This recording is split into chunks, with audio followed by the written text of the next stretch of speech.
Ceir é do chúra mála leis an Gaeilge Colm? Yeah, well, rugus hug me la clia, Tyler Gaeilge, níidir chuige sé, in am nach mór an scoileanna Gaeilge andar nó. For my winter isteach sa méarla, well, for my hair isteach sa méarla, Láir carach an sin, bráir Christi, as bhí mo wahar scoil bhríde, bhí sin Láir carach ag an am sin. So, an rúna bhí acu nuair a saoileh me héin agus má grathar níag sin agus má grifúr, ná go bhaidh muid scoileocht tríomhheanna Gaeilge. Bhí scoil arcáin tosaí cúpla bliain roimhe sin i Bhfeadhmeannach. Bhí muid dún droma agus dahar muid tig go gráinte an déanann le bheith níos gure an scoil sin. So drasla muid ar sin agus an son duine mé Bunaíodh Coláiste óin nídig seas gan ní. Bhí mar ceann chéad seaisirdé agus dónam ar an scoil sin.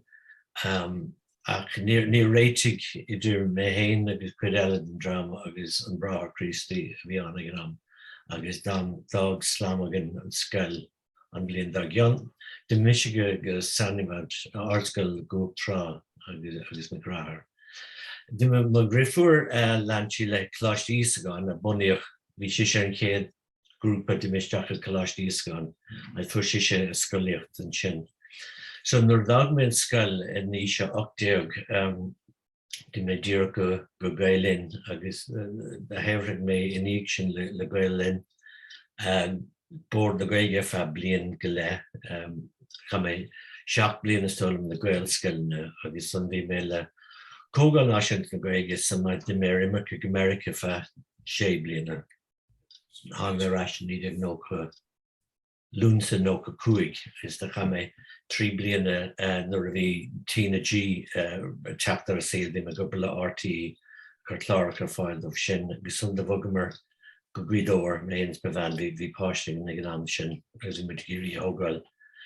So Ghaeltacht agus bas gcuidóir na bhean so de bhugamar suasan sin in Egypt nó chuníos bhí mé seo ó hin. So in níag sin bhí mé aráise go le Gaelscoileanna tamall agus le glór na Gael córa chunta go ngáil agus son de cha mé an 2 bliain déarnach na má hí libre a gobar le radio na Ghaeltacht an seo mar léarthir ar chláracha cuasaí ratha agus leat mé leis an amarcéic na Coláiste éireas lua a bhí ofralacht san ceithre bliain hin agus sin mé an isim há so.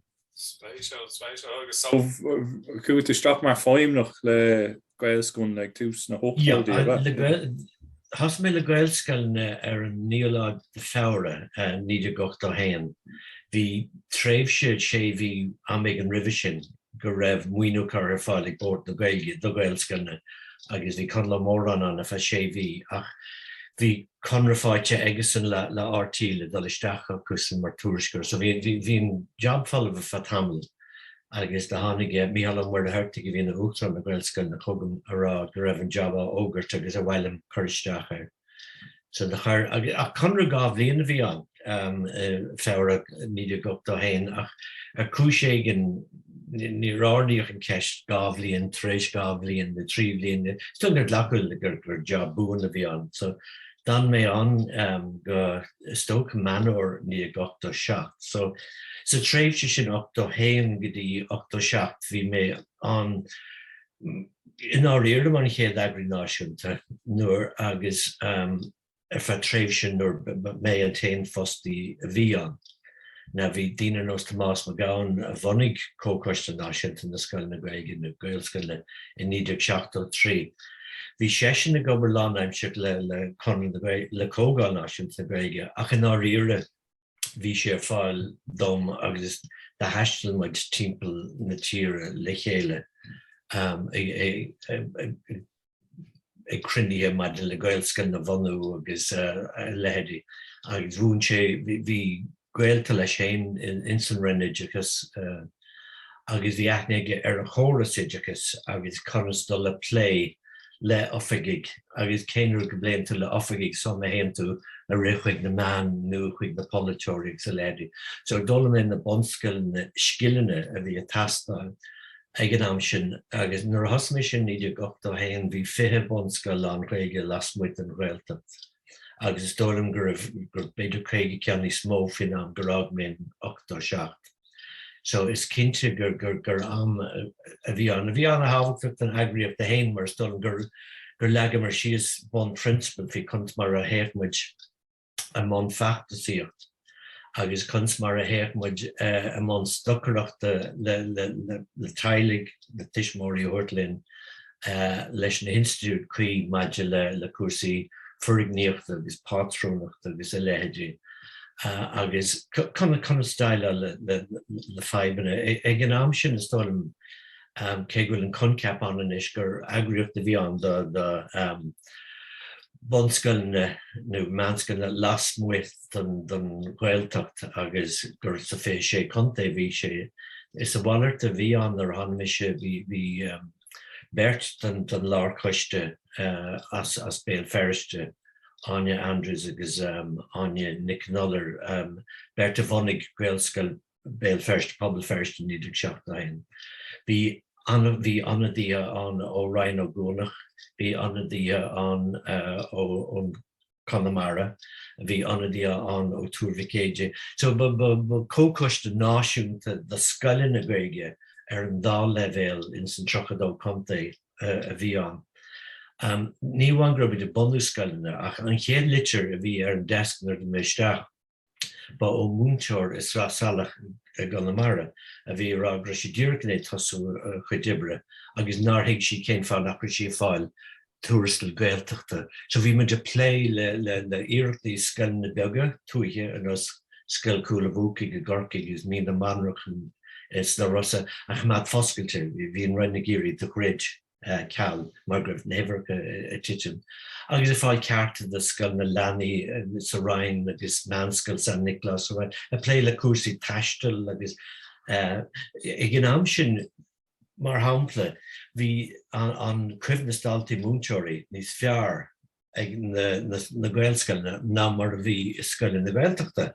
So bhí scoil na Lanny sa Ryan hí an cuimhnas a bhhaid níos airde ná mar a bhí aber de Gaelscoil dún garbhan a Bunaíodh síos a bóthragáb lín na níocht. So bhí me phlé le gnéithe anna difriúla. Is dóm sa chéad líon gur me gobar ar fiche togra agsúla, ceathrú acu a phlé go sonrach leis a Gaeltacht.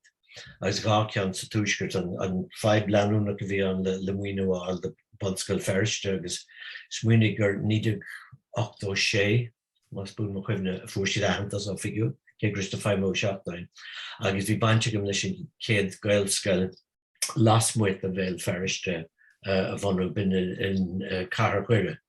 Ag am bhí an a hriblód ach an sin le linn na staicin á crisise bhí me a garbú crinithe críláir an chragan agus taobh hogaigh an sin.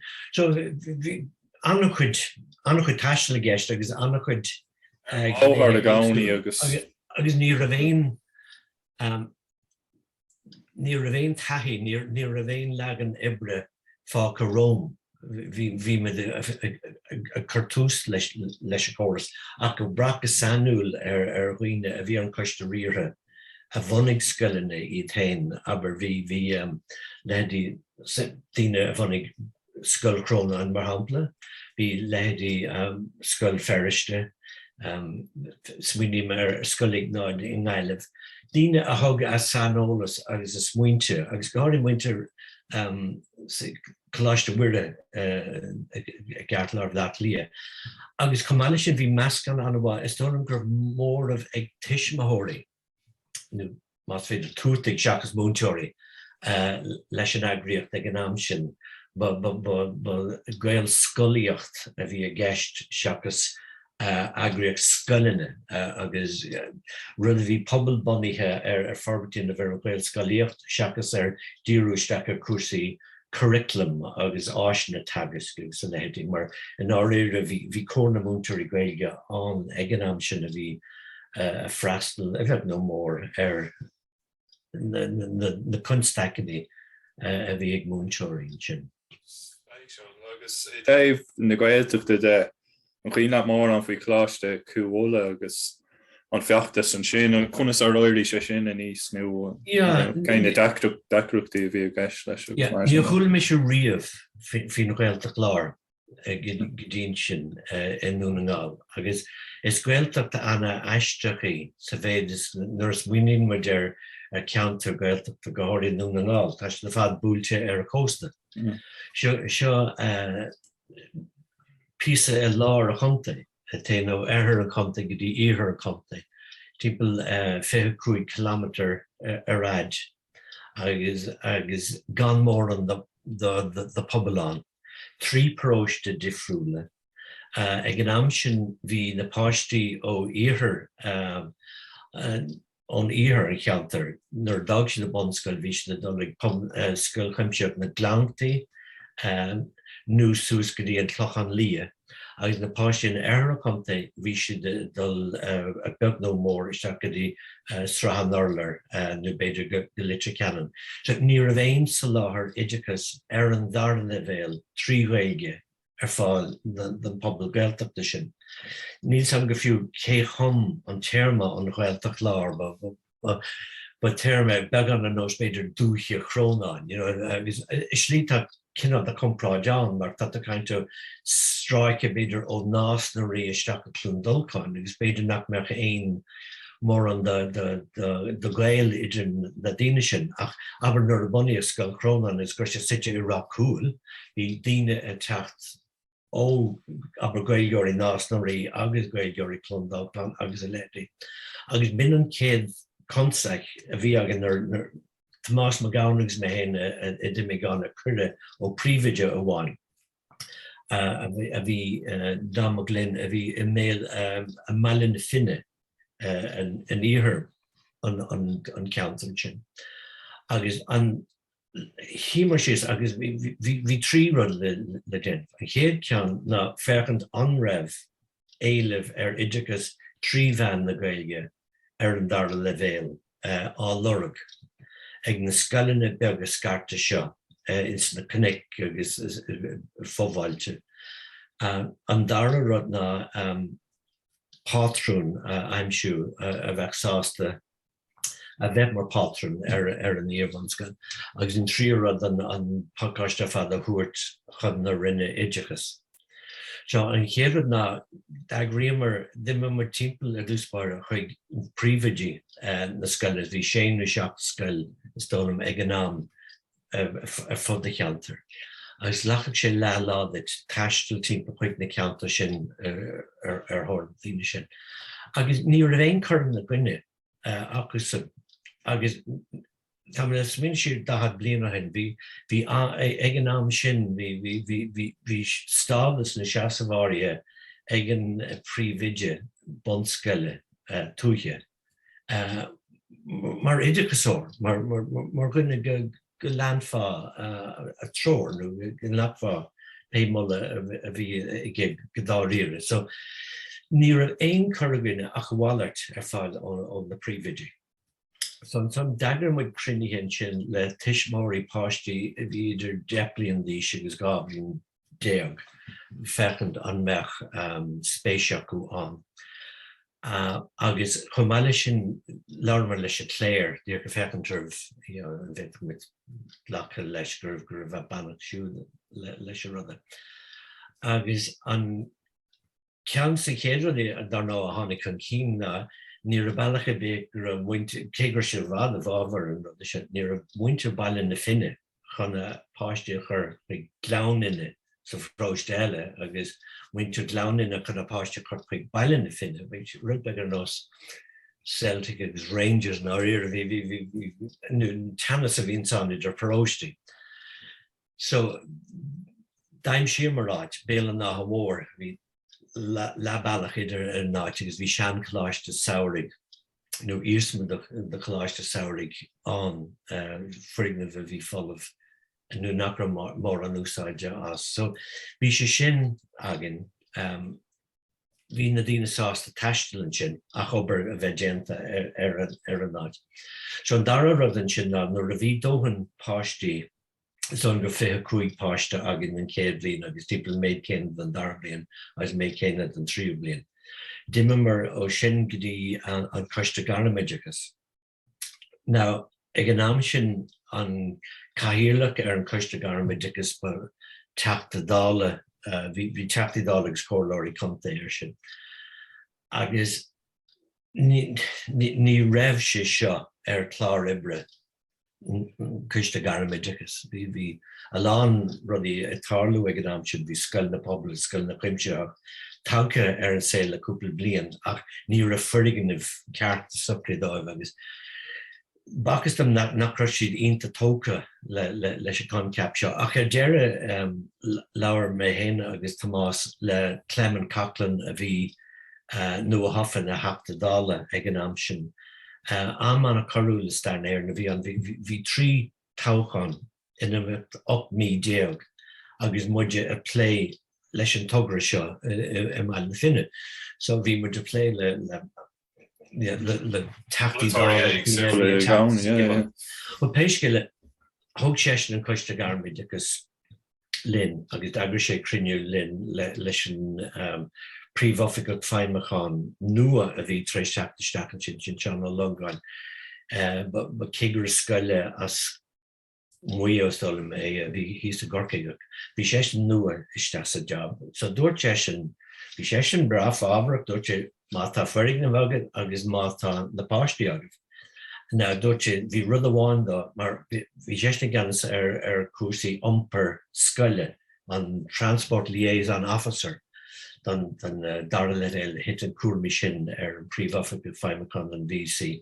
Ní raibh sé sin sásta antrach fi le a chuairt don scoil nua seo. I bhog le eile go mechar aine bhí cónaí sa cheanta sin dul ag an scoil sin. Seachas ag scoil na glantaí nó scoil na eile. Na bhrá sé héin agus an coiste agus an rinbéidir go gréthach sé seo scoilt ainas agus teannas sa cheanta. Agus eiste go le go dtíon látán Johan anún ghfuil antrach scoil na i gach man scoil nó iarmhain scoil. Níl sé sin fós sa Ghaeltacht Láir. So is féidir le dtíine ón Ghaeltacht Láir do las muid an Ghaeltacht ar chóras iompar scoile chuig scoileanna nach scoileanna lán Gaeilge iad. So bhí sé sin le bheith a constacht níos fuide an. Ach péisce le bhíon dáróid sin aimse bhí tuismáirí na páisteagan bhí Choláiste Garnamidechas agam. Ach ní raibh an rinn idechas sásta go fiú an ceist phlé. Dúirt go raibh na socraí a déanta hána blianta go raibh na scoil na cuimseacha nua seo an agus na pobl scoil na nua go raibh gachrad an áard nua gáil agus ní raibh aon éilimh ar a léid seo nach bhéad fi freastal ar ins na scoile na eile. Agus do mar rud é gromid a gíre dul le rint letas éantas na páistí chuig scoil amháin is fecant an raibh siad sásta srá na rud éigean, méidir go meic rud éigean, ach ní raibh sé gceist ag an rinn idechas aon isteach capital a dhéanamh sa rud. Ach mar lo mé aimseir táchaíochta a bhí a gceist, bhí trí táchan an san 8 mídia. So Dí me Tomás McGowan agus mé héin chuig ar an nua cappa ag an am Martin O'Donoghue gur cónaí in eicla Tomás McGowan in deisce Blacklia. Agus dí me sé ar cuat neamh figiúil Chonaill mar duine insandáil ceantar agus de leag sé síos an cás nach raibh an rinn idechas go fiú sásta aine a chur suas chuige ceantar. Le féchant ar na háisne, le féchant ar an éileh, le aon measúnú a dhéanamh. So de chin an aire ag an buinte sin tróir a thuairt dá ofiigh go rachaach las príomhfheidhmeannach. I deantal am héin agus Tomás ó Blacklia go luath maidin amháin. Go gach sin lá insan Ghaeltacht Láir go dúgadh sé cuairt ar gach ceantas na bonscoilne. Gninach sé measúnú an raibh éileh an agus an raibh na háisne cuián le bhéad fi tuairt faoi seo. Agus is brise tríd an bhór a bhíon sin mar bhíon rud ina lán stad ach bháin gur úsáideach an polytóir nuair bégan é sin dhéanamh.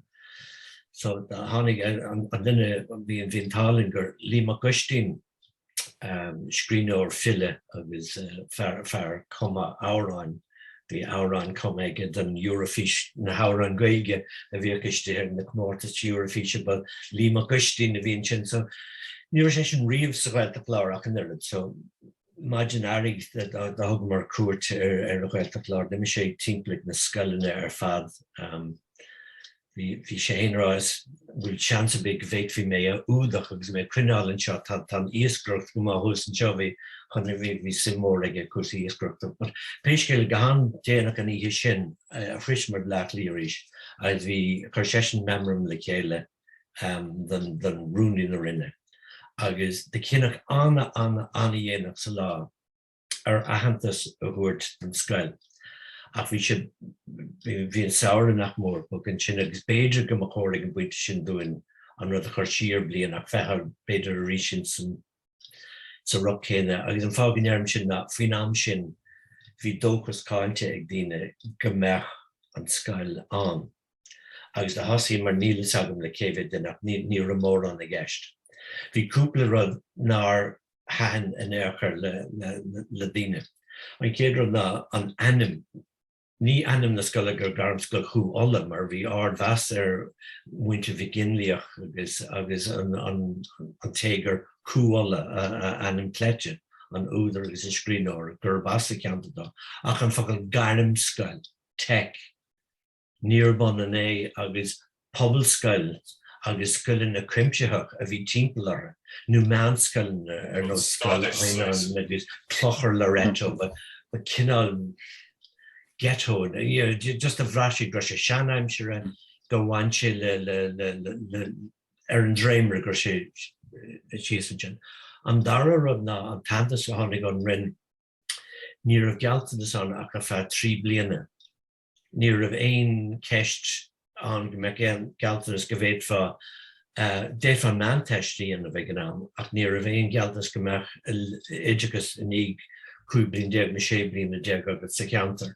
As we annachcuid ceisina ag tiismóirí bhfuil chuns go nathróch an páiste in sin agus iad 5 bliain déag isteach a córas béarla agus an áirteistí carantar a scoil stránséire.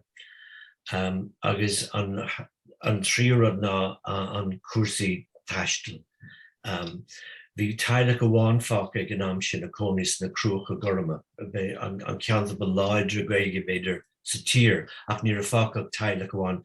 Agus bégan doing ach bhí si de ggéar a freistal ar scoil bhí beartpáistan, agus bégan doing taxi, hackney a chur isteach na cruacha gach lá na bhí feachtas baile airgid ag an bhitsin dé chun beartpáiste ó thuairchan na scoile.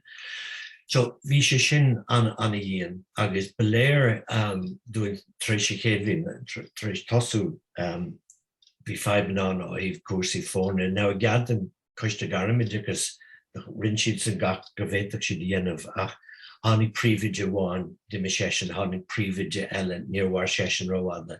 So bhín teachtagus an imeacht seo, bhí daoine a gairí édógasach.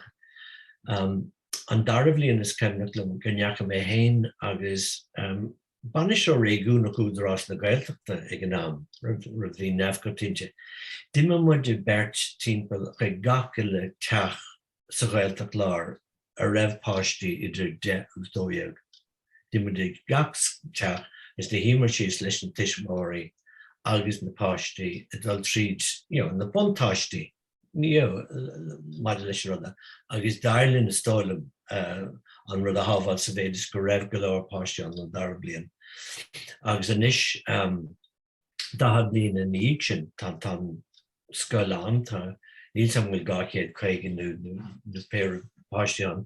Tá príomhide nua, tá se an beidir le bliain ago as a ran na feirste a tá anna tamall ar fad don Gaeilge, ní bháin don cóir scoilíochta trí bhean na Gaeilge ach ar imeachtaí eile tá nascanna aige le cólachtaí tríú levéil ar cólachtaí ilite canan agus é a fechantar nasc ó bhí bhúsar na Gaeilge de agus an aber an ríomhaireacht agus a lehéadí sin cúrsaí Erasmus acu teiste teist bhí si de i Malta an sin an lá fiara. An cosúd agus annachchuid fuiringnamh don sco i méil ná bhór feadh na cóiríochta mar gur níos mó seomraí réimhíonnta agus tá sé sin réit sin is tá fuiringnamh uair nua. Agus an cuma níor misán le blianta fadach. An cuma ghuail a gairí leis anón na deacrachtaí a feadhmeannach ag tús. Agus ghuail an Ghaeltacht fósán, ní dólam sa go Ghaeltacht a bheitán damar rud é nár tháinig córas dar a leibhéil trí bhean na Gaeilge. Ní dólam ag an bhainte áirí sin na 1982 gur mór an de hauchaí an don Gaeilge más rud é nach raibh déagóirí fáil a deis a Gaeilge a labhairt ina meas céim. So bhí cinál tús é génta agus thug sé tamall le hain a bhúnú so is a bheith. Agus dóir le príomhfheid a bhún á deire. Well, tá spáann sé an tábhacht don scoilíocht nó don Gaelscoileanna todhchaí forbert na teangaide go háirithe sa Ghaeltacht. Agus leanann sé sin ar agus tólann isteach sa tríú leibhéil ag an puinte ama seo. Ach damar ní dólam sa gur raibh aon todhchaí in an don Gaeilge ag an am sin. Damar rud é nar ploníoch an scoil ar an dar leibhéil sin. Agus anón na deacrachtaí ar fad, nuair a tháinig an rinn ar bord, nuair a tháinig coiste gairmidachas ar bord. Stólann gur thug sin léir gus áirithe de tuismitheoirí sa cheanta sin gur guth acu agus gur seasfacht acu da pobl hain. Agus stólann bhfuil sé sin le feiscint inis. Tá deacrachtaí fada gcónaí sa Ghaeltacht leabhar mar bhí mar rá idir na pobl hain is le déanaí inis gúil oifigh Pléann le teangan fion fostí is beidir le mion í anús agus í cór cumann forbere ins na Ghaeltachtaí eile a bhaid sam a bhí ceann aontaithe sa Ghaeltacht leabhar. Ach is dónn bhfuil an féinmhaoinín agus an tahantas inis a fud na tíre ghuaile lehéide áiteán agus an Ghaeltacht leabhar.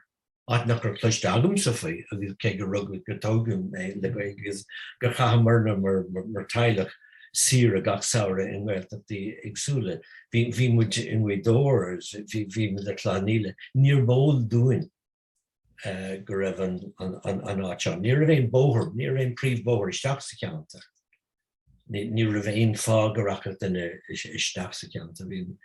Lína tréimhse bhí an na blianta fada sin ribh sin imethe. Tá má mé tríd ó amháin trí himpis thug Google Maps a stréim é agus bhí mé ar malach go dá ach thug sé eiste mé bechádam dul go bháile dúna eol agus siús go dárach thug sé déireach trí an Ghaeltacht leabhar mé ach sin spéisiúil cé is daoine a bhí tú gobar le an sin a dhéh an raibh cuiste tuismitheoirí ann freisin nu an raibh sibh sé denna fábhar na hoibre mar.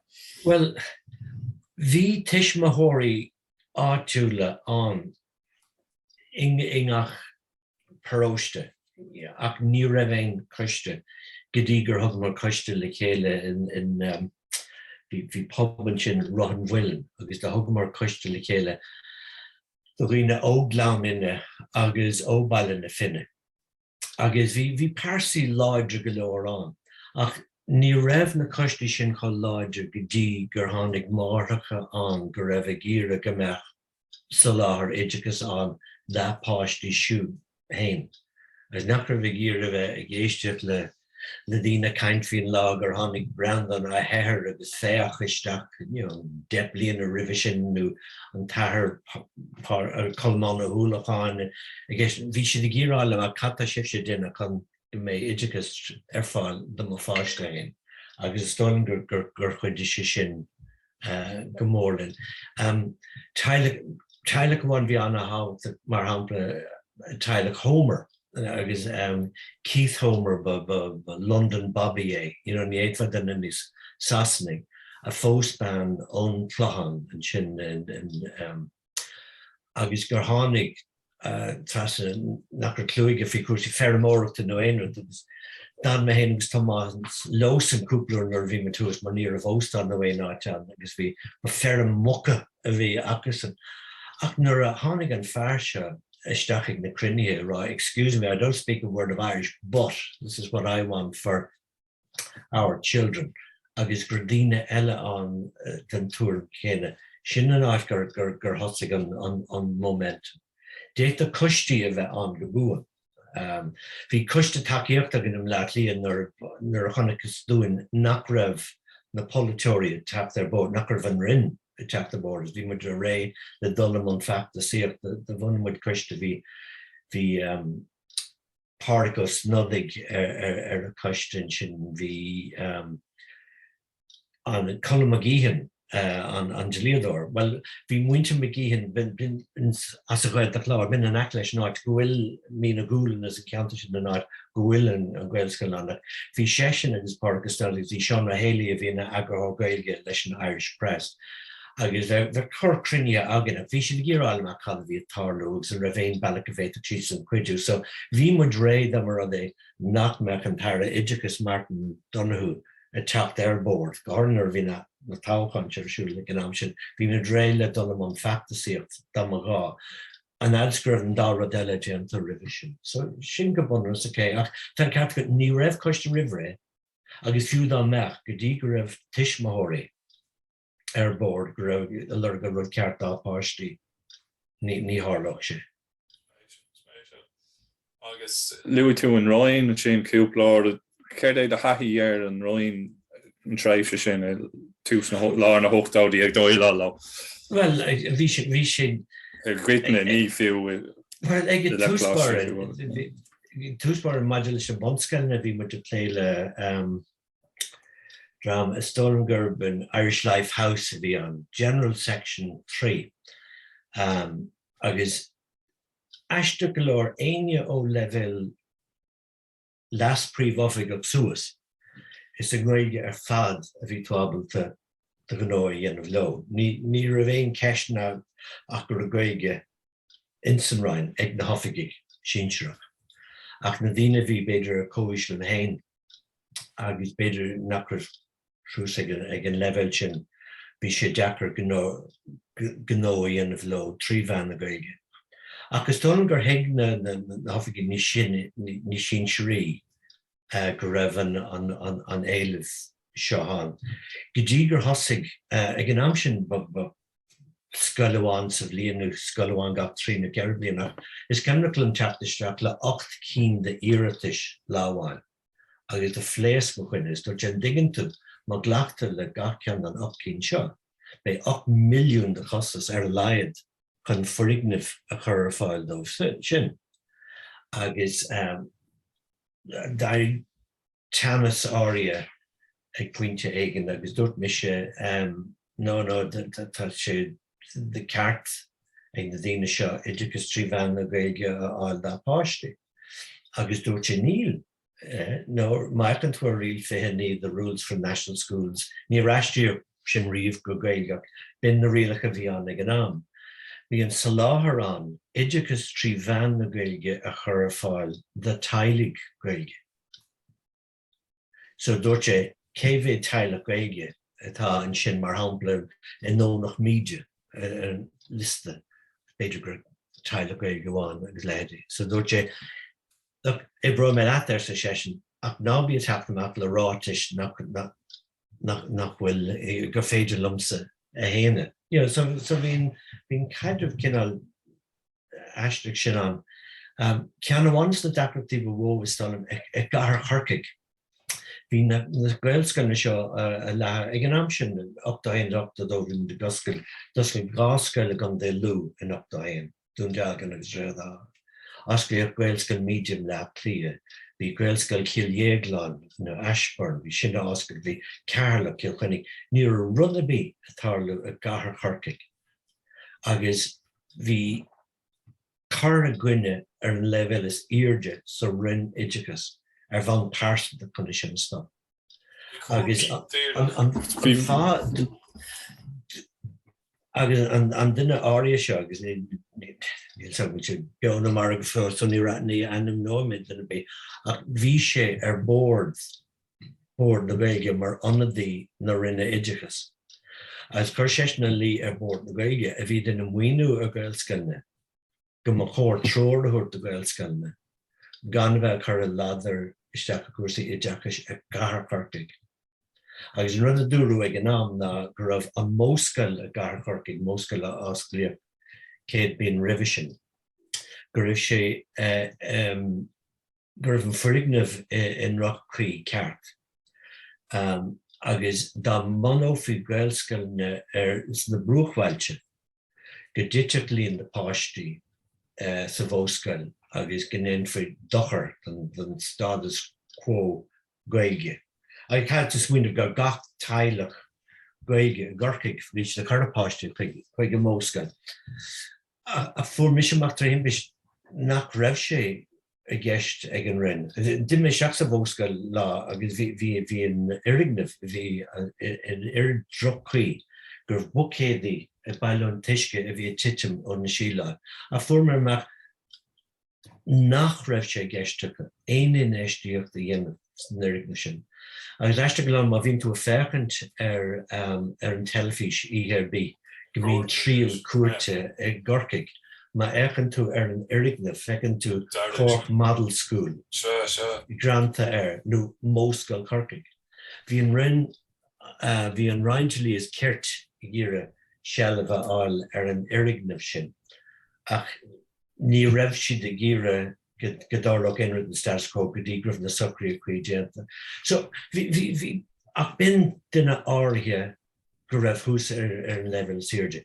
Ach an san nuair an oscailíoch scoil Ballin Choláiste Gaelscoil i Riordan in 1983 chuir sin lús le cíneags an son it's na blianta machchan sin dairg linn fiéire eagraí náisiúnt eagraí eile áil Páirc Ó Cúnacháin a ríochta údarás na Gaeltacht agus Feadhmeannach a gorcaig agus duine sé sin ar scattergun agus oscailíoch seachcín déagustáil de bhunscail in nimh cúpla bliain hís ceanta corcaig. Ach is cumnachlam ó híomh na rinneide bhí daoine a bhí a teachtasteach sa rin nach raibh Gaeilge acu nó mar an leiach leis a Gaeilge agus is cumnachlam a ceantar amháin inisisiús tú caintí in óchail le gorcaig scoil chorán in óchail. Stan groscail sin in 8-3 nó 8-4 agus bhí sin na lorg cóiríocht nua nó bhíon irignamh a bhádró bheag nó péireann agus de scrí an caitheoirlach litir chuig an rinn agus dragar stáit ar a bhís ré leis an chéad Albert even if you felt that there was need for a new thing in it.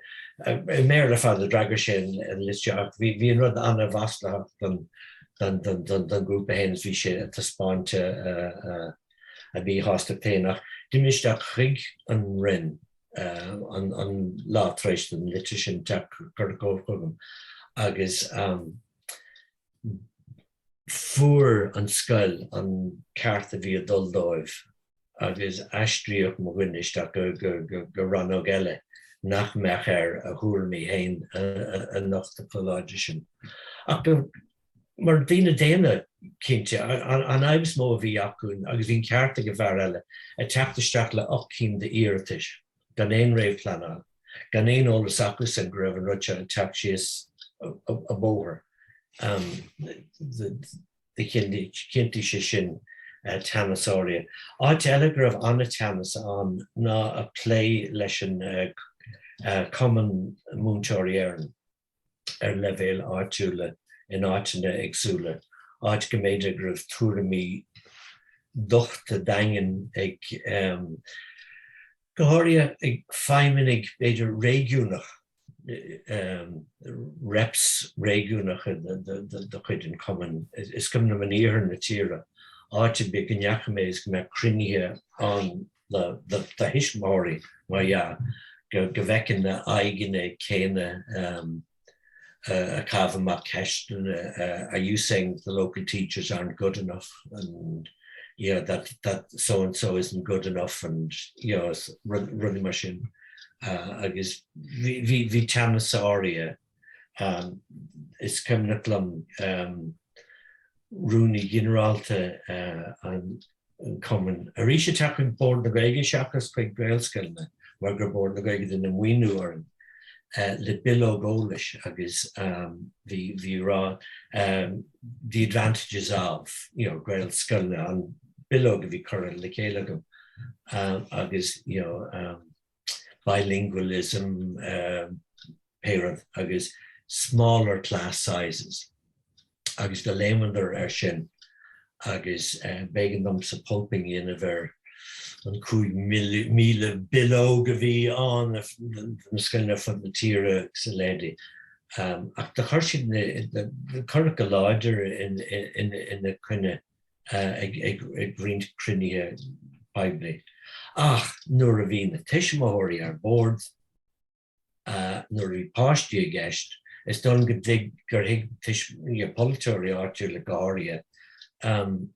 Gur níos mó vótaí i fiche tiismóir agus scoilgaige an na the múntóir aigean a bhí chun vóta an pártaí eile péisciúla. Is dónam gur éileann tap trítin. Ach go rud nua a bhí an ag an am agus ba bagart a bhí an the múntóirí sean bhoníthe a híl gur sé duine bh rudceart gur Gaeilge bhá ábhúna acu as chuirfáil na páistí as gur mis sé tap isteach in níos fécúig nuair an éigean Agrees a tiismóirí le feachtas a bhunú le scoil eile a bhunú timpeall Chonaill agus chuir sé sin fatisar ní ar an gur olga bheith bonus lei sin.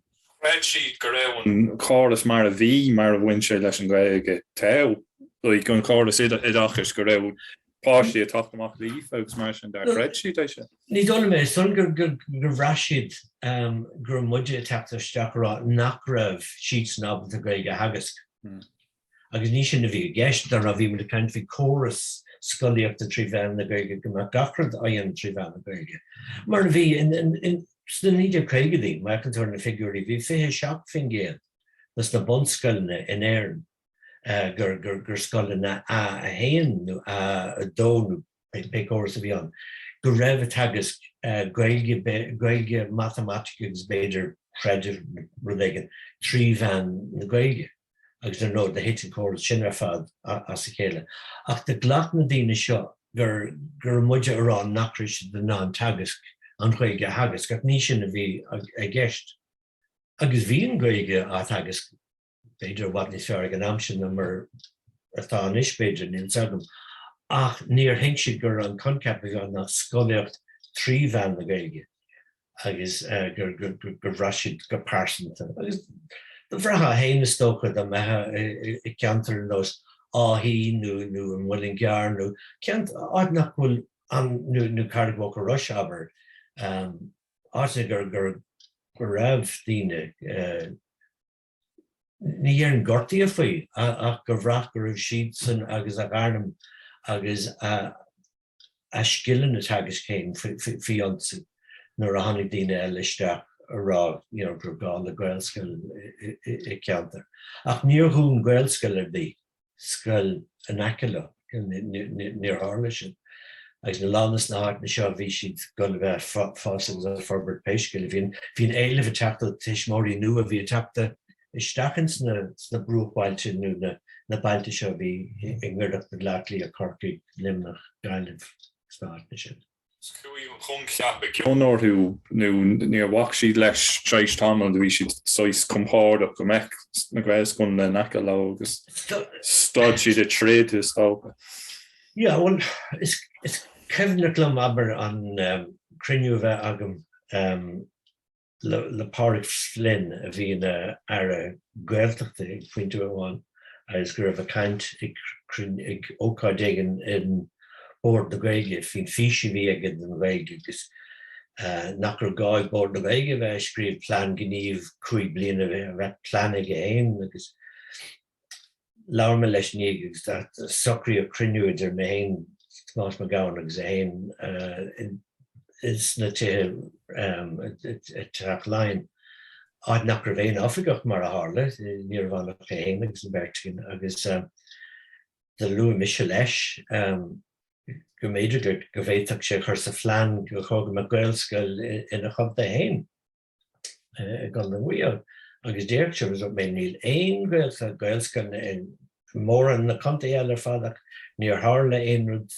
i do chumta go fáil agus Cúisleán na bhairg so seach sé sús an fón agus rinne sé sin léach ar óstán agus dúirt sé tá Gaelscoil na gagrú criniúir bhí a híal ag such a dát be mis mar caiir le ag an rudna agus bé mud Gaelscoileanna agus is cymraclam ag an criniú sin sa céad srá hí na múntóirí áitiúla agus hí múntóir amháin áitiúil enda Kenny an sin a bhí tagas go scoil eile ach na rabbunaíoch a scoil hí cean sa céad tailig an na múntóir í chuinnig so ba rud nua a bhí an ag an am agus nuair tá rud nua an is féidir an leach an daoine leis gur rud contúirteach a bheith a gceist don chóras don chóras mar a bhí, an status quo. Agus luú tú cúla bhacaí an sin a gcóircaí chunig mé léir scoilin idir sin agus fiúí na tearnach bheith pléile na tearnach. Bhí sé anna eisteach is na néidir creigedaí nuair a bhí limisteir na Gaeltachta a gréachta a ríis. Bhí ceantracha áirithe an tearman nú na ngáil mar hampla áit gur chuireach éáit gur cónaí a gcuine ar teilech gur sí sin sa Ghaeltacht ach gur na páircinna eile nach gur bhéon búncónaíonta sa Ghaeltacht anna focaile. So mar hampla tá tusa sa tearman fuil láthair tá sépéil sa Ghaeltacht tá scoil sa Ghaeltacht rudí mar sin. Agus bhí scoil beag seo cúil bhúcaig in íothar corcaig hí na himhreacha ag titim agus de cinan rinnideachas gnéon fí cónasca leis le scoilchiil na martra a bhí si sa bór ach bhí scoilchiil na martra is agus trí bhean na bhéarla ag an am sin agus bhí sé seotáis tarla mar insta chuigedaí nuair duine tarnú ar Ghaeltacht chur chuige fin géad de cin na martra amachchas a Ghaeltacht. Mar hampla is tólan go raibh an sépéil sa Ghaeltacht agus go raibh an relic sa Ghaeltacht. Péire bhí an bonscoil fág amachchas a Ghaeltacht. Agus do bhhair sin níor a cadig an rinn an cónasca seo a dhéanamh scoil Ghaeltachta a cónasca le scoil béarla. Agus bhí go maith híon muide gur gar málinn agus bhí scoláirí trí bhí a teachtó Gaeilge tá ar páistí dheochra go bheith trí bhí ar tréimhse fón agus bhí na himhreacha rééisúnta maith bhí sin doladrá an dóhé go rís. Ach an son sin an aimse céanna grom a cean fin na táchaáin landal Charlie Haisteach ina híise a chamáile sin dat leach sé airach na Gaeltachta ar hain. Agus in chéadú go ndearna sé rinne sé an limisteir Gaeltachta gil na martra achrú as chuir sé scoil náisiúnta cil na martra isteach sa Gaeltacht. Rud gur chiallaigh gur dúnach scoil chuúil a bhúcaigh láthach so bin cach nar winmuid. Ní raibh an cruach dagan is an cúta bhí Charlie. literally the bally a bhoga, sin mar hála an sin. Agus true, sin mar bhí. Ach, in íag sin ag zile, hánig feabhsar cuasaí i gcill na martra. Bhí seaiste mar bhí, inis bhí gá phríomhfheidhme agat agus mar bhí an múntar ó cúl bhuaca go mí isteach an sin. Bhí gá phríomhfheidhme agus dún gur cúntar amháin do bhéidir gá cúntar. D'fhosig ruí an sin a níl sam chun smart tá sé inis an sin ach Aiste go leor is stoilm gur tionchar ige sin le darcan na daoine an sin a ahrú. Áitimháin eile simú go leor an san tréimhse sin gur bh ceint fearachta héanaachta dó gur tháinig scoil in iarthar chun den chláir áitir Dr. Maith atá idir inistíán agus sráid na cathrach was na sléitin sin. Na tháinig a múntear an príomhfheidhme an scoil an sin agus dúirt gribh criniú aici leis na tuismitheoirí agus gur bhaile an scoil a iompú ón gnáthscoil náisiúnta go dtí scoil lán Gaeilge. Agus de chuirte seo cinál áltacht ar an rinn, ní rih rinn súil le seo agus chuirú cigire síos chun seo Israel. Agus dúirte cigire go mbeadh ar na tuismitheoirí a fad, go mbeadh criniú an leis tuismitheoirí fad. Agus murning nach a gach tuismitheoir, murna me céad fin géad an pobl I bhábhar seo nach dárlóg sé. Agus bhí cinál limní orm sa mar ceantaráirí sin is ceanta go dagan daoine ó lasmuil le bheith Conaíll hí cadóibh is ceantar álinn ar fad ach bhí teilig an ó tíre eile chomáid. Ach, de héag siad san cad bhí gceist ag únaí róchan in díomháte an céile le muirisio róchan a bhunaigh scoil saora Willie Clancy is an príomhfheidhme bhí an ag an has siad san lé agus tiontíoch an scoil sin.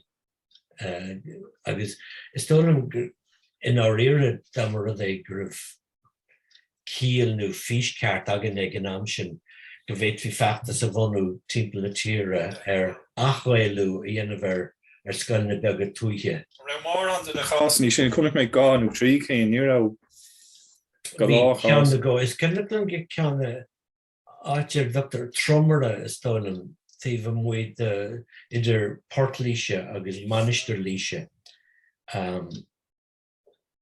Cheanta siad san go Gaeilge cúpla bliain in íag sin chomáid. Bhí an príomhfheidhme an sin líamas anam dó. Bhí séisna an uachtar na Cumann Clás Gael cúpla bliain in íag sin. Bhí físe aige agus a rís bhí takeíocht an pobl aige. Agus sin fan nuair bhí me ceint le níos luí a fí leabhar leis na príomhfheidhme. Nuair bhí mar gur Gaelscoileanna Cú Uladh oscailt. Na príomhfheidhme thuairt leat. Anna seasamh nó bhí anna seasamh ag a príomhfheidhme a ceantar beag tuaithe. Bhí gairne a baint leis sin meas ar a ólas agus a sanolalas. A nó í. So nuair a bhí úna I rócháin a dhéanamh sin in maith chun den chláir, scoil Joseph is donnam I maith chun den chláir, agus na daoine sa Ghaeltacht chláir.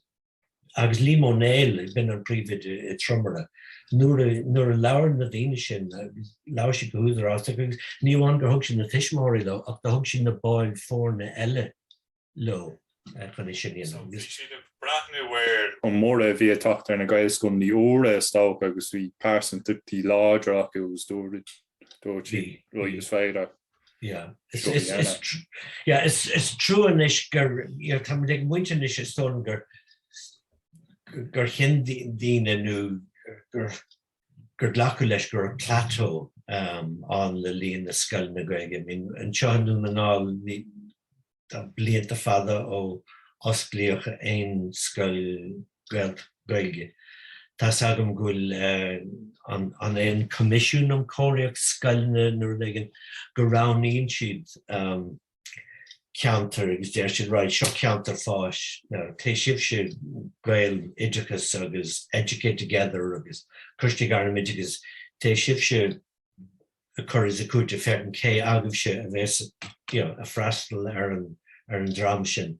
Tá ahrú ó bhain ar an rud go raibh an Gaelscoileacht tuismóthir bunaithe agus pobl bunaithe go dtín córas atá níos an gur cosút ar gur ban rinn nó cócoiste seo nó an comisiún an Coláiste a dhéanaan cinenne mar go fóil anón an fás nar mis an bhí fiche agus cean bháin I mé ferrichte agus an is tá annach cínsta sé conta agus tá beidir céad caigan nó péad ó dheas. Ní tócha chuig fin géad sé fin géad mat caiint tríhí le sé céad sponscail sa tír. Níl an ráha fóil ag tuismóirí. Dóhan ráha, dóhan áitile, dóhan sláchar. Bhí as arm an deise glach ag an amsin, an rud a phríal agus is dóan gur Bunaíodh choras mai. Is dóan gur sé anna hábhachtach ó tús go raibh tuismóirí an tuismóirí páistí tamall idirchasóirí as gur siad san an tús. So gur chuidigh sé sin go mór dul a bhaim ar an rinn agus ar na polytóirí agus son gur thug sin stadas mór dan Gaeilge gná mar hí cúpla am an nuair a bhí iarachtaí á dhéanamh Gaelscoileanna na bhunú agus gur cin an rinn beidir ar a bhhailart a socrú dhéanamh agus achháin na tuismóirí agus an teasfad lach siad nach merc an Gaelscoileanna an swinnim gáir aber scoil an teachta léach in maile mama an sin. Bhí mé rá leat an sin fin ofigeach a haintíos rules in national schools cogam agus dúirt freistlingte seo ar éileamh ó pobl Gaeilge or all our school families no lady. Nuair a d'imigh Colm Ó Dúlacháin agus na tuismóirí isteach sa rinn. Bhí Gaeilge ag ofaigh na rinne agus níor Gaeilge na tuismóirí bhí ofaigh na rinne rá an sin mar tá. Níl chun freistal agus de bhunne siad ar láirtí leis na mná rialta fi scoil mómhaí a bhunú 2000 síos a bóthir in Glas Níon in Acla Scoil Catriona. Agus ráhfuil tan is féileh dul an sin, agus tar ná bhí bheith deacrachtaí áirí an sin mar de bheas an pobl lochtibre ins na flats ag an am gur seo tromíocht eile, té síos go ceanta meannach agus bhí deas leis na mná rialta. An puinte tá mé dhéanana diman na tuismóirí sin dónam siad Gaeilge le Colm Ó Dúlacháin. Agus trí bhíonaigh sin hiúil siad isteachadí an rinn agus láir sin na Gaeilge le ofaigh na rinne. Now, sa látá Johan, tá racha grúpa daoine le Gaeilge isteachadí an rinn a meach Gaeilge ag na daoine an tíomh eile mór sa rainn is ní dóna go meach. Tá sé an ísio nach bhfuil. An céim amháin go tosaigh agus cúig céim chun deireadh, nuair thosa miseach bhí Gaeilge sa rinn isteachas. Déantar de gnó dhéanana trí bhean na Gaeilge leis an rinn isteachas. Mar ní mar cheart ach mar gná chóras nuair bhí sé ag leibhéil las príomhfheidhmeannach suas. Ach thiocfaidh sé salachar an isteacht ar Johannes na Kigery cinnte, in sagam. A bhreaú le fill ar na hochtóidí an sin go raibh sé nabh gnách, mar luí tú na tribláidí folaitiúla nó bhí rudí na cíorthúil go folaitíochta agus bhí géir céim acnaíochta ann dar nó í freisin a raibh teonacha bhí sé as go raibh an borla seo atáú fadas bhí daoine dul ar imimecha agus díhaoin agus mar sin de an raibh an sin. Look an láháine san ofiig nuair a tháinig bert isteach san ofiig chugam agus dúirdar bhí den bhainach leid díostaí agus níor an lad bhí hála grisid in san pub an í rive agus riisi tríheadna choir i chéile agus seo i Cilléagláin an Ashburn agus bhí siad hála bhór an beirteach go bhrála opáistí chuig Gaelscoileanna beidir gur baile man an ceann ba gcuireann na glasníon nó beidir nuamh nó agus níl sagam an dóir peanta na gá péiscéil de rána siad go deire go raibh sin na charapáiste be Gaelscoil is go meach an Gaelscoil i Cilléagláin as an sin seachas sin am catadráil dhéana faoi. Agus seans ag an am sin anón na deacrachtaí, na díostíocht agus rud mar sin go raibh am ag bhíine lecha leis gur narbon an díostíocht agus aspa manamna aspa spirit bhechas agat hain ag an am sin Tréis gur bunaíodh scoil santan a tálacht agus go tuban nar dás tálacht gneach sé a drogaíar na carach gur thosaigh an éileh a ríis ó ceanta beidir gur raibh islí níos buaite ná bunathirí scoil santan ag an gur raibh a bhfad níos buaite beidir scoil santan agus níor an seo 5 bliain in íag sin. Nuair a bunaíodh scoil Catlín Mád níos fuide amach an sin. Bhí ráta díostíochta rééis an tamall in sa ceanta sin níos éirde dearad ná mar a bhí ag lucht an drama a bhí a bhí a scoil santan a bhana. Agus a ríis bhí ceantacha bunú scoileanna eile anaice le baile mana. Chuir sé sin cinál an mitas seo gur rud meannach an Gaeilge agus lucht Láir na Gaeilge. Is cinnte gur dtíine meannachmacha a bhí aber sa cógáil agus sa camera agus inglúise na Gaeilge agus is tíine gur isteachas agus gur bhúla chéile le chéile is é na Gaeilge. Nuair a tháinig daoine eile chun cí nuair a bhí siad in na pobl hain, nuair a chunig siad nuair a dtí nach raibh go pobl hain, nuair a chunig muointe baile mana nach raibh na lift tríomh go le gobrú, nach meach siopla mar is ceart an, nach meach creis, nach meach áisna de páistí bhfuil gur has siad an fódas, go bhacha siad go raibh an Gaeilge. Mar chuid dá éonúlacht, gur bhain sé lósan.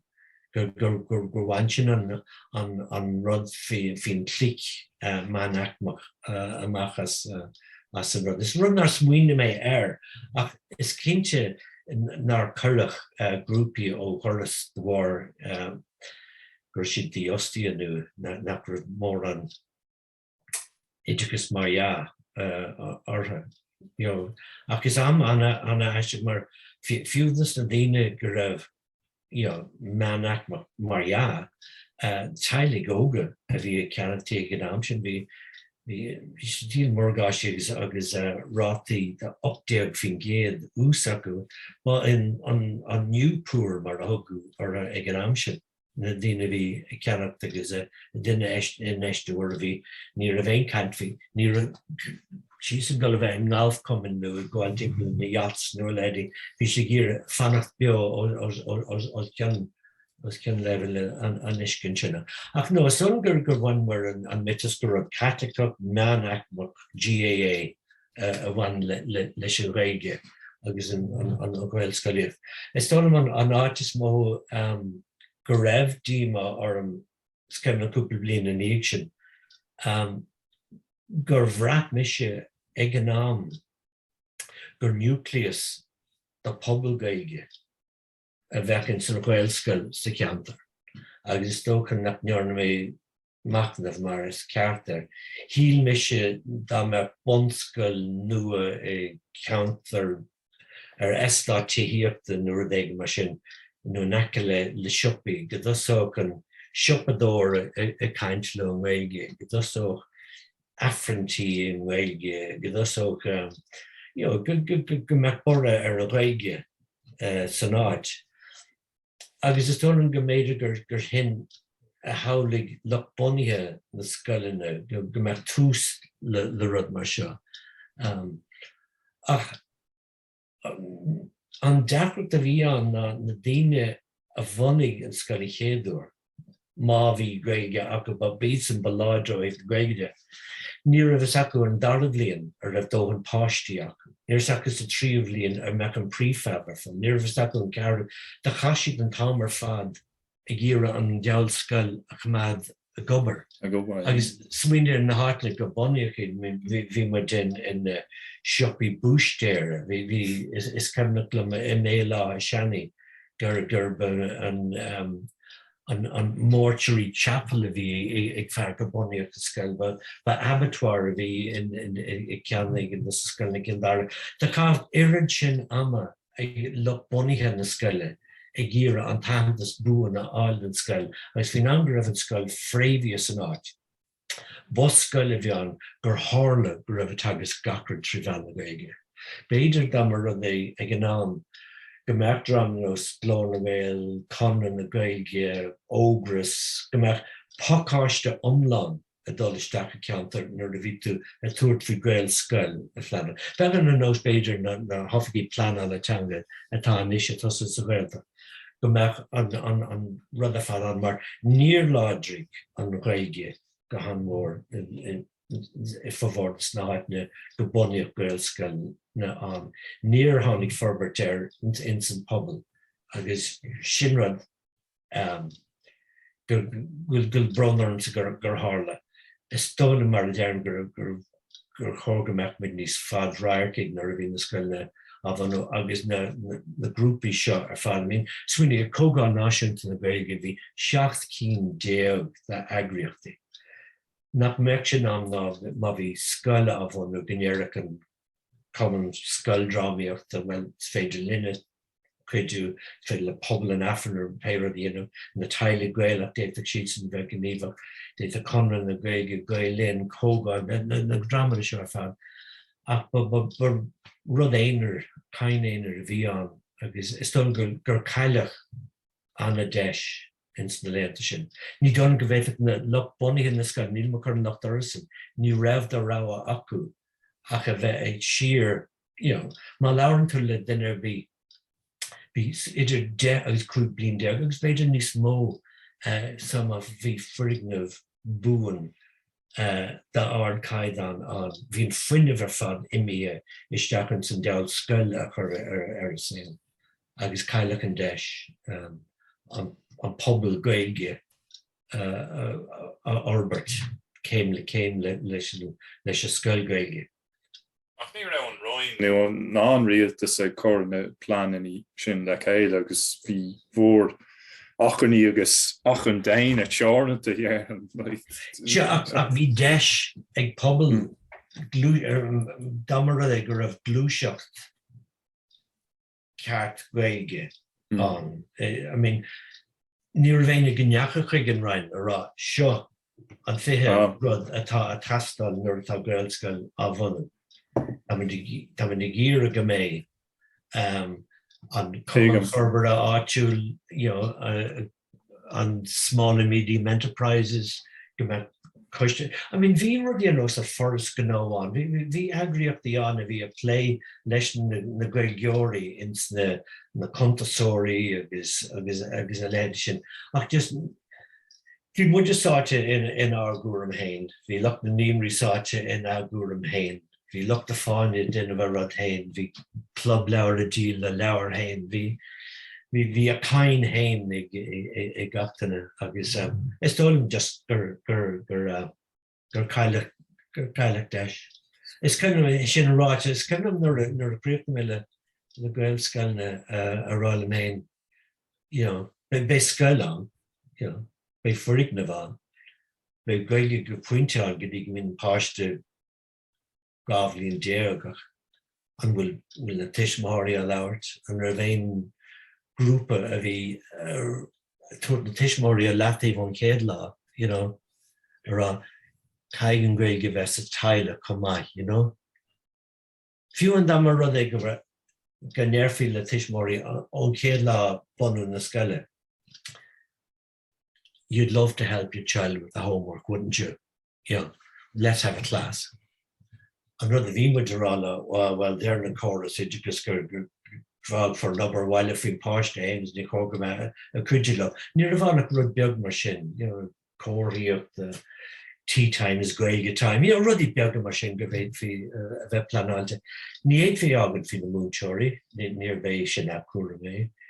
Bhí lucht bunaí an scoile spréachta, agus bhí ná mar a dearm gribh gacrad mar a ceart, bhí siad na bhád in mí,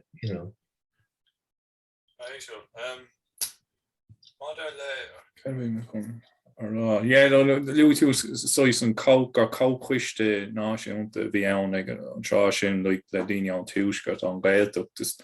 Stáigh gur obair na daoine na sé chun é struchttar hain le cála na Gaelscoileanna gus mar sin de céir a hála leis an Gaeltacht mar bhí is cemnachtam sa bhí an Gaeltacht an ag a tús. Mar níl an marú a tháinig chuig an cócóiste náisiúnta in 73 nuair a éigean bhí scoilíochna gur fearr an spidéal a bhí an, agus go raibh an rud phlé til lo, agus bhí mrá rialta ó túrhicéide ar le coiste náisiúnta Gaelscoileanna, agus bhí Nicholas Macrá ó Príomhfheidhmeannach scoil San Nicholas a Rhine agus lehéadí. Braham gur tháinig cinál rud ó idirchasóirí na Gaeltacht a bhéidir. Go bhain san cuairmí seo le múnseoirí. Mar hampla an eagraíocht a Bunaíodh ó bhaid ná rinne muide iireacht agus bhí insin macóis in na útra na Gaelscoileanna bhí sé gobar le rin na Gaeltachta ag an am. Rin séisteach mise agus cúpla den eile an dagríomar cruinne sa Gaeltacht in dhéag. Rin mar iireacht go mbeadh an eagraíocht mar láidrin sa scoil na Gaeltachta. Bhí sios na ggéire rud hain agus Bunaíodh eagraíocht na scoile na Gaeltachta. Ach sin an aib agus is dom gur sin an aib a hála le Gaelscoileanna ag sin scoileanna múnseoirí. Ní an pobl las muid an scoil, ní na tuismóirí, ní na córsan gur go bhaintse le cuasaí scoilíochta, agus go bhaintse le costí téirmíochta, agus sa láthair ábhar taigéisc, agus rudí mar sin, agus gur bhreasigh nar chóir gomach daoine an nós má lehéadí a chur ar ladar sa Gaeltacht in áit nar bhain lo. Rinne mar iireacht, bhí tá saoin Láir na hochtóidí, bhí sé na seachaí de costí ag coistir stúr a Gaelscoileanna agus bhí coistir forbartha Gaeltachta an agus de heb lanarin. Now, the chuiding with the nominee, nor the an scoil a dúna túrhicéidí nor a bhí mar áiríalta ag imeacht agus bhí conra á síno acu le óstán le cólacht óstán idirnáisiúnta ar an clochar in sin agus an scoil chónaí a chasisteach in an luxury hotel. Bhí banting le feachtas agus tá scoil fós an, níl an cé chun áidir tá scoil an agus mar a dhéana Coláiste Idirn dagan agus a manscoil San Nicholas. Nuair bhí feidhmeannach scoilna bhí mar an cuidirló ach ná ní éirigh linn. Bhí seán ag a tús agus duime sé leis an éig sin agus trúastáil. Agus san de hepar eagraíocht na scoil na Gaeltachta bainach an muoinú dóibh agus tá siad san is an gur han siad ar socrú le Gael idirchas in agriil an duine bhí ina útran agus an inis na útran ar Gael idirchas níl ró cinnte bhí cad an chóras an isis. Ach sean scoil chóras an isig an Gael idirchas scoil siad de Gael dachas scoil siad de freastal ar Gaelta cumán níl ró cinnte níor bantigam lo le bléta fada so ní bheith an cinnte bhí. Agus trú gur chaile mar an asc sin mar is ba ionach an rud is cinmh le in idir gotá cearnar a bhí blian an chéad an cum lu Gaelscoil a bhí útar an Gaelscoil mí mar airtig agus na hen dagrimmer gomórta sí pell idir sponscoileanna Gaeltachta in na Ribega agus in so gur mail níor téirigh agus de tháinig lech bail níor téirigh agus gcuidóir gotí an parke Kilmacoda agus bhí deir seachtain agus dan siad le tailig ón na scoil na Gaeilge an seo agus an son an íag sin dim muide suas go gcuidóir agus is cumn an páistí ó Gaelscoileanna cór agus scoil Ballamon agus páiste bháin a bhí a crínar a bhealach bhile mar rúte an síorse a bhí aige in gcuidóir tuirte. Bhí me ná an drap a thar falla agus rihisteach a park agus níor a bhéine ar mahór. Dúirt sé in inche chóir, áit nach ra bhéin spás glas. Agus dan rappa thar falla, ví tú lí, just the Russian sear just is true nach raibh seanslas nó idir nasc sin idir páistí carachas. Níl sin by is a rud go bhreacht mé an cheangail a bhí deas agus bhí anna cadrih ag na múntóirí ón dá dram agus fuair siad amach na múntóirí ins na Gaelscoileanna a híl nach raibh éon deacrachtaí ag múntóirí na Gaeltacht agus múntóirí na Gaeltacht rá well listen tá tuis móirí teachtaisteach a bhíine i ggéileh gnéint hí na hábhar tábhachtacha an os mathematic exísan a hagus trí bhean an bhéirle go háiríonn na blianta arda má bhí si de smaoine bhar dul go dtí meánscoil béirle. Bhí de caiile deisian sin an cadrih sin a bheith acu. Agus an túúscat an sin bhí tú hús é bunú ceú le bunú sponsco Colm ciile ní raibh an scoil a bháin ribh sin agus bin in bonscoil pobl feriste níidir seach a héin agus níor siad san éanahantas agus go fiú fin angra mu gur an Gaelscoil eile is angur níidir gota dónhachtta trí a Bunaíodh an Gaelscoile is stílstan. Fiún sin níor muinte béad feriste rá hásta bhín. Bhí siad san ar bóthar na bháil gach ine le bocédaí i lá a bóthar a bailú airgid le gníoch fhí túrs léigen tas na múntóirí. Agus an carchuige a bhí muinte chuire ná go bhacha siad go bhéad fhí scoil Gaeilge a bhunú ar láthrán go raibh scoil eile an mar cinál éanad nó mar srá rud misisiid lean an éan ach ag an náam chéine bhí cí leis. Bhín ceann seo stílstan a bhí Láir an action an nire. Bhí an príomhid sásta bloc a bhí fallh do bhhargur of titim a líon na líine a bhí angáil scoite a chur ar fáil. Agus dánig muinte bheith ferste tú cinál áchtachtas an mar grúta géile an córas. Ach de ghlaach muintear chuirde leis agus bunaíodh a scoil agus inis tónam bhfuil líon na páistí sa scoil Gaeilge ar an campa sin níos mó na líon i méile. Agus tá agam i garan tochar an sin san ceantar Gaeltacht a sús a spéiríon sin thosaigh sruch Gaeilge is scoil mó béirle agus inis de sruchín anbeag béirle in san Gaelscoil just de ghlaach sí sealah ar an cean eile.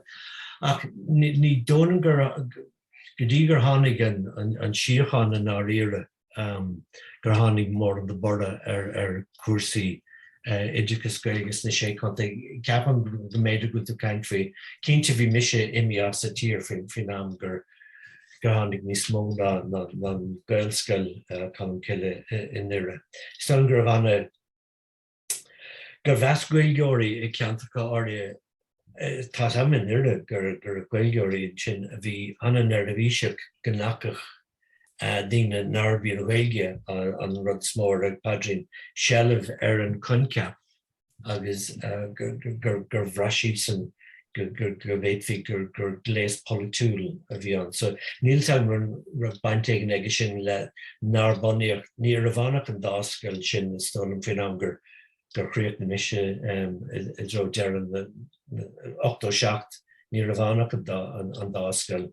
Níor tháinig meánscail feriste go dtí níideag nócha héimnú mar sin agus tháinig an cóirla na Gaelscoileachta stolam go dtugtar go tháinig sé sin a bhfad I mi. So fin am gur tháinig mis a rais bhí mis American san bhí mar rais.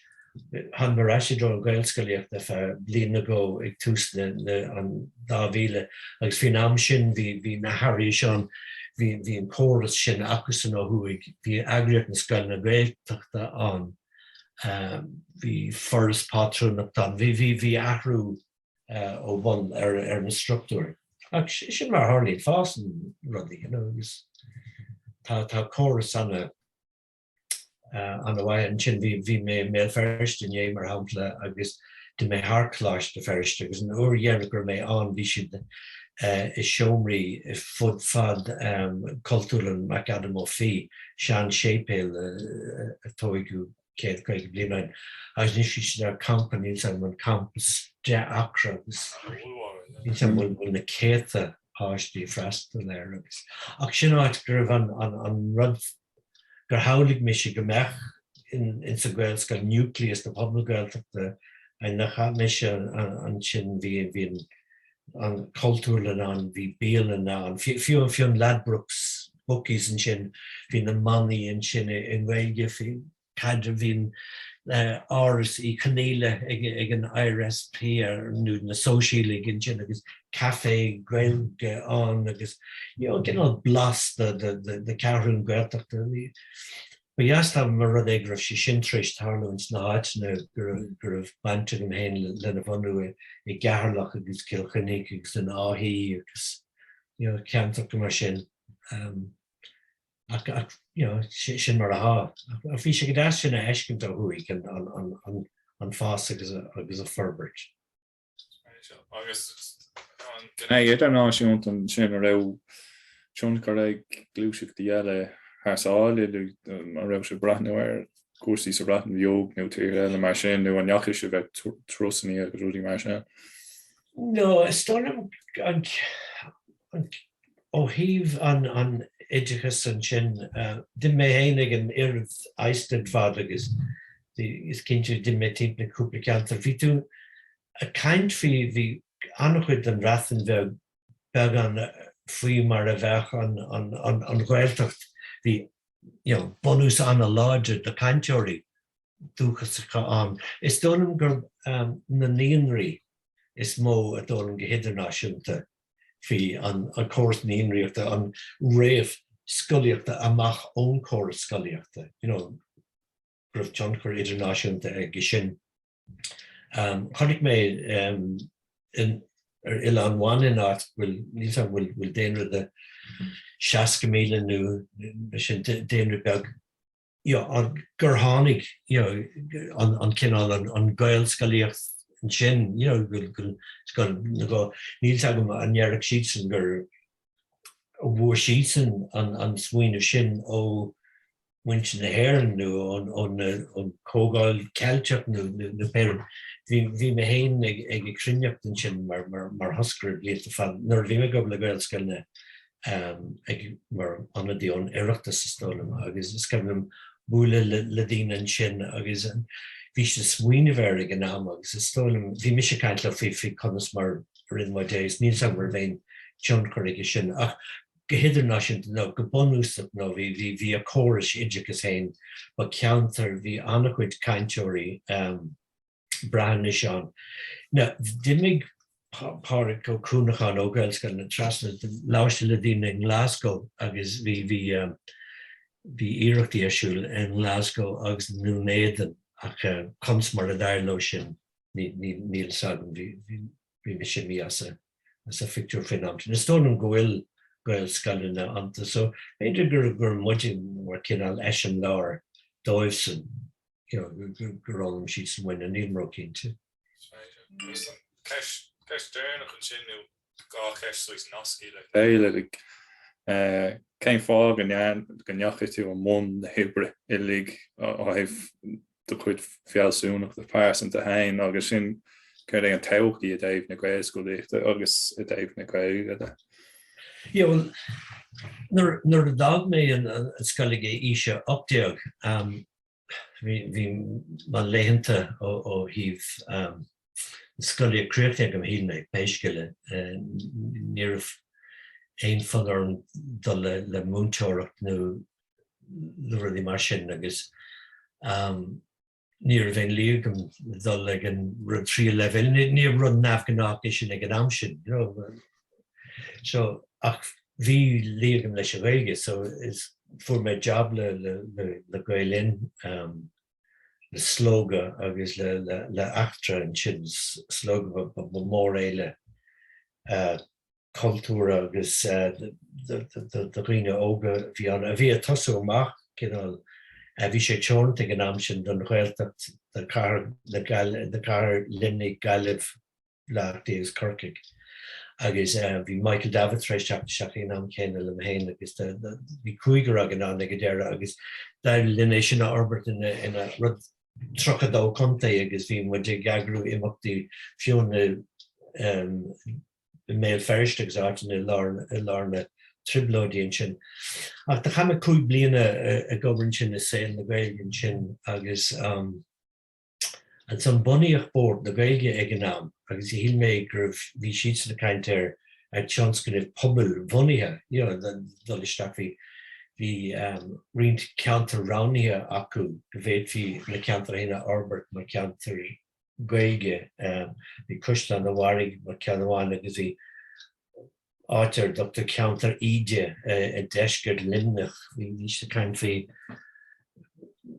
túr na falla agus áitnig sort but bhí sin lurg ofigach ferber, so the chur mé isteach ar an job an sin agus bhí mé losna féidir bliain go le go dtí gur tháinig mion mar a thuirting mar a bhí mar agus dír searm ar chur mé isteach ar an job na Gaelscoileanna agus dúirt mé nach chur dír searm cén fá nachir go raibh an dáta, you know, nach an sprach dáta agus you know, sin fág a chur mé isteach, so just lean rud amháin rud eile, you know, but dúchlan an nua, ní raibh aon track record an, bhí an rudse nuach ma, bhí stáil gur cúpla scoilim leat lia scoil seachta agus trí stáil gur scoil nathí agus scoil neafsan agus scoil crónán agus cúpla scoil eile. Bhach mé go raibh an deis an agus bailile gur raibh an deis an é seo Albert timppla ar her lein agus is cumnatlam nuair a bunaíodh an scoil Gaeilge go ruirt an éigen ábhail ní bheith ní rathún is fuide chuig lein, you know, agus bhí mé híos a gearnach agus bunaíodh a scoil a gearnach agus bhí muint Kilkennig agus bhí muinte Kilkennig ar ábhail beidir an ibró sé sin a Kilkennig ach Garlach at the we pissed on the gunpowder in 1798, so the Fenians couldn't use it. You know, not having a by the gun the shot. You know, so we in Chonaill we to British years the Bali so we sin simú agus san vi blindagog mar banistor feachtas le Coláiste in the action vi srap more the éileh an agus híl Michigan job an sin faúpla blian ach de tháinig an air nua isteachas isteach agus an chéidir de dúirtí in écruní peblina blacham leis na moltaí ar fad. I've been Mary O'Rourke, so as sin de tháinig riantra dealar. Vi cúblin dearcaite go mar gobal le saol na Gaeilge gan am sin bhíon tír feiceigh bhí sin an bogad ar Láir mar gnearn mé fe sé bliana nua leideach. Féchan tíir is bhog mé go dtíon Ghaeltacht lenar páiste bhí sin gá bliana dhís ag an am agus thógamar an seo insan Ghaeltachtaí. Agus bhí cinál imní orm fin angra sé blian deag dhís gur raibh watún beidir déanta ní raibh aine dá cardide a caintin Gaeilge lenne chéile ní smó. Bhín rud imi. Bhí sé héanamh beidir beart na trúréile fós bhórbis ar an fuin díspóirte le chéile, bhí sé fós a caint le chéile tríomhheannach Gaeilge. Ach de chuúla mé ribh sin ag symposium éigean peidir mac an numra a caint ará gan imní a bheith ag muinte chuidóir. Tá bheiceadh sé cad a hála dus na daoine seo nuair a d'imime siad go dtí ollscoil na hÉir na Gaillimh. An bailach gur cheantail siad arás agus léirí.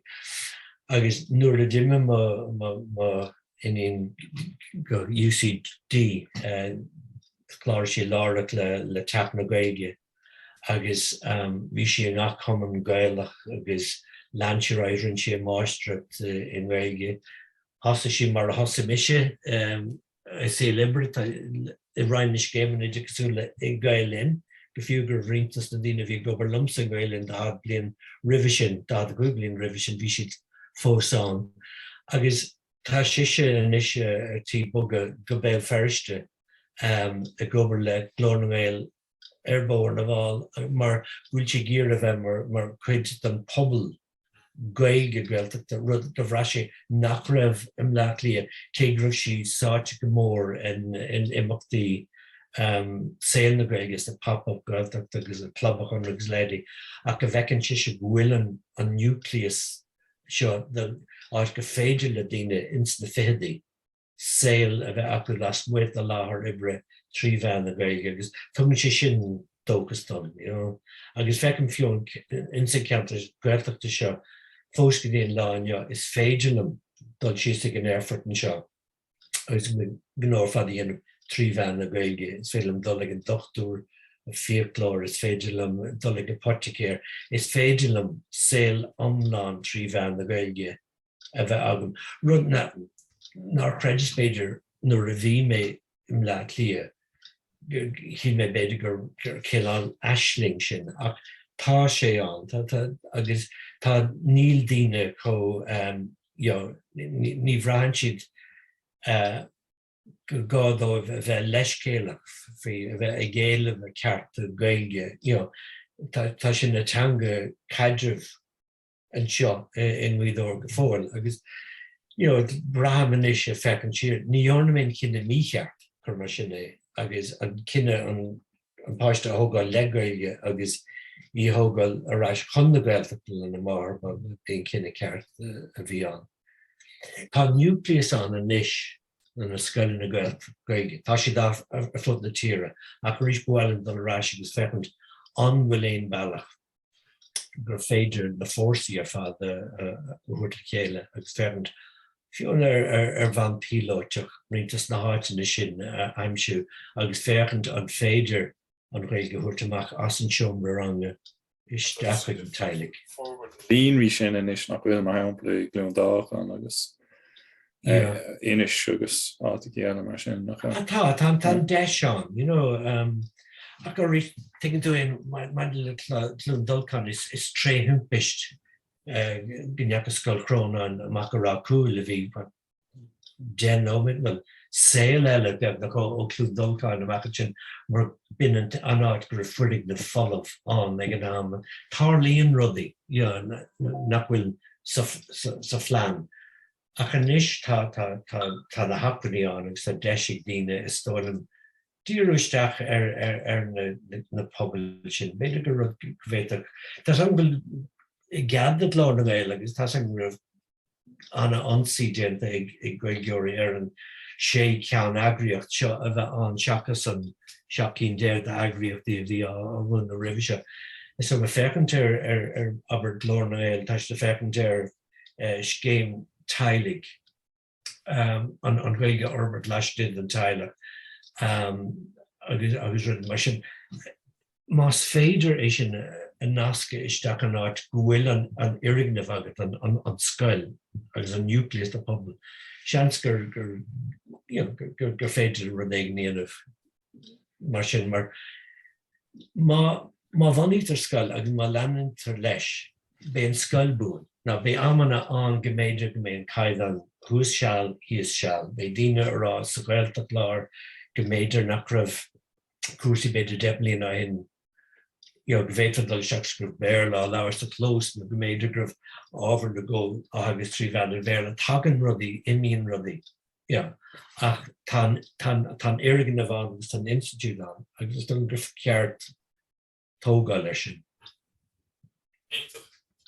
Ach an ruíhéann sé mar ocailscar níor chur mé am mú, níor chur mé na blianta sin na mú a phlé leis an Gaelscoileanna agus tá ás an gribh an deis agam mar gur chur mé aithne ar pobl na Gaeilge agus pobl nach raibh na pobl Gaeilge gan amach bhfuil inis agus gribh deis agam tionchar na bhagam in áitina ar nós an Ghaeltacht Láir agus gur rúil gur cháil mar den an scoil Cú Uladh ní hiigh mar an cruachta ag Charlie Hahí gan am Kiel matra a hantu isteach an na Ghaeltacht, but sin mar bhíonn, Ach no, níor bhéin chormú am an na blianta fad a cha mé a gobar le eagraíocht Gaeilge is gobar trí bhean na Gaeilge leis a réidir nó éon nó deile agus ás go mééis mar bhfuil sé fáca mar éireacht a go mhéin agus mar bhean chéile bhfuil an céad lún eile có passionanta céine